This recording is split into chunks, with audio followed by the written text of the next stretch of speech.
Assalamualaikum warahmatullahi wabarakatuh. Salam satu Malaysia. Akhirnya kita telah mendengar barisan kabinet baru, barisan kabinet baru. Cuma ramai yang banyak bising. Ada yang buat perumpamaan dulu kabinet letak pasu bunga dekat belah kiri. Sekarang kabinet tukar letak pasu bunga sebelah kanan. Sebenarnya bila kerajaan hari ini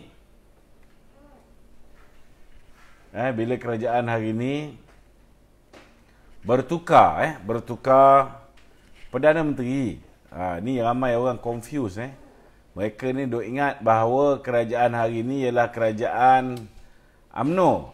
Sebenarnya tuan-tuan, kerajaan masih lagi kerajaan Perikatan Nasional. Tak ada perubahan. Kerajaan masih lagi kerajaan Perikatan Nasional. Tidak ada sebarang perubahan.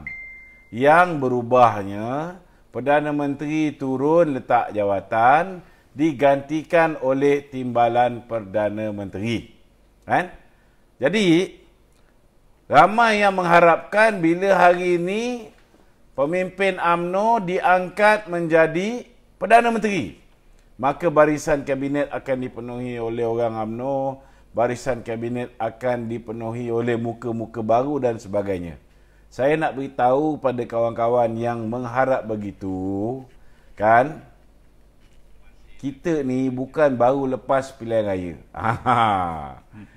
Pilihan raya belum lagi. Belum lagi pilihan raya. Yang berlaku ialah Perdana Menteri letak jawatan, timbalan ganti. Jadi 114 orang ahli parlimen yang telah bergabung untuk melantik Tan Sri Muhyiddin Yassin sebagai Perdana Menteri adalah orang yang hampir 100% orang baru. Orang yang sama, orang yang sama yang telah melantik Datuk Seri Ismail Sabri sebagai Perdana Menteri. Jadi kalau orang yang sama angkat Muhyiddin, orang yang sama angkat Datuk Seri Ismail Sabri, macam mana tuan-tuan nak melihat kabinet baru? Itulah saya nak beritahu. Bila silap memangkah pada tahun 2018, kesan dia jangka panjang tuan-tuan. Bukannya sikit. Kesan dia 5 tahun. Bila dengar janji manis daripada Pakatan Harapan, ada yang termakan nak janji-janji tu telah pangkah kawan-kawan kita dalam Pakatan Harapan.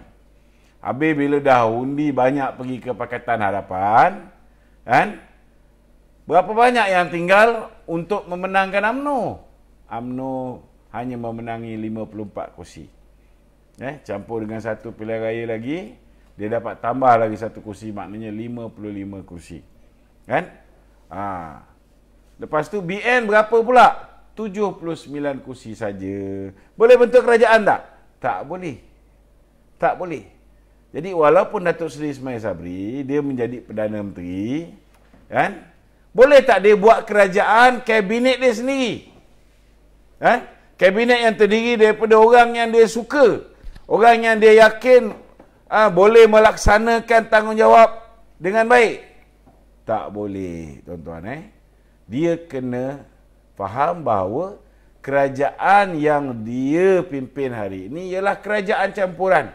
Apa maksud kerajaan campuran? Kerajaan campuran ialah kerajaan yang terdiri daripada berbilang parti yang sebelum ini tidak bersekutu bersama.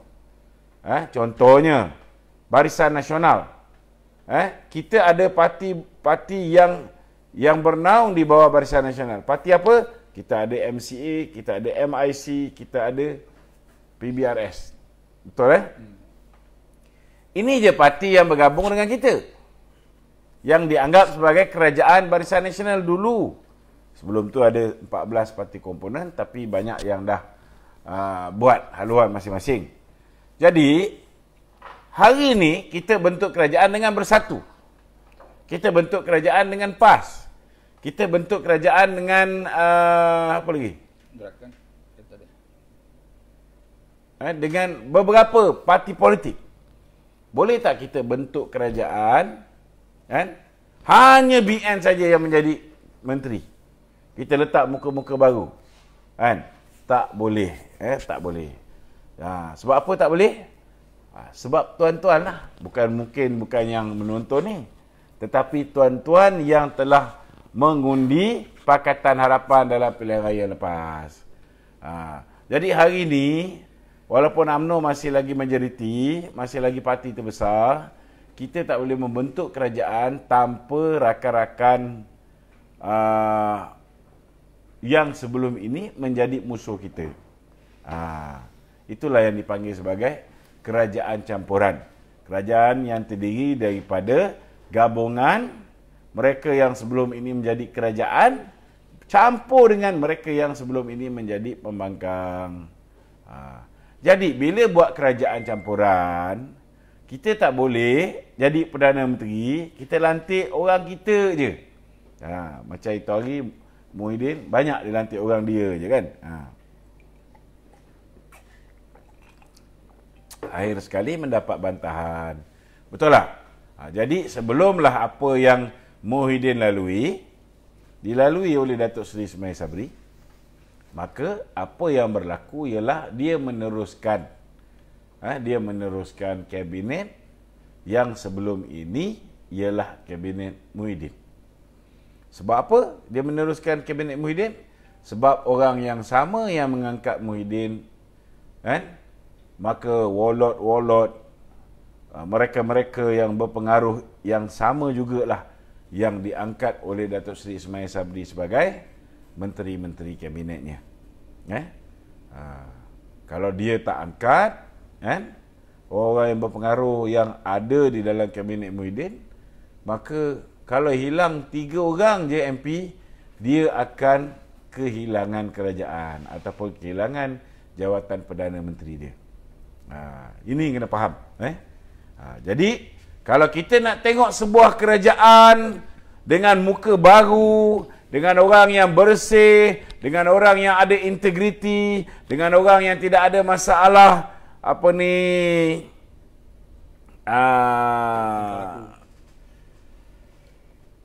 masalah semburit kan, ataupun masalah seks luar tabi'i, kita tak nak ada orang yang ada masalah dengan SPRM dan sebagainya. Pastikan pilihan raya yang akan datang tuan-tuan undi Barisan Nasional. Itu penting.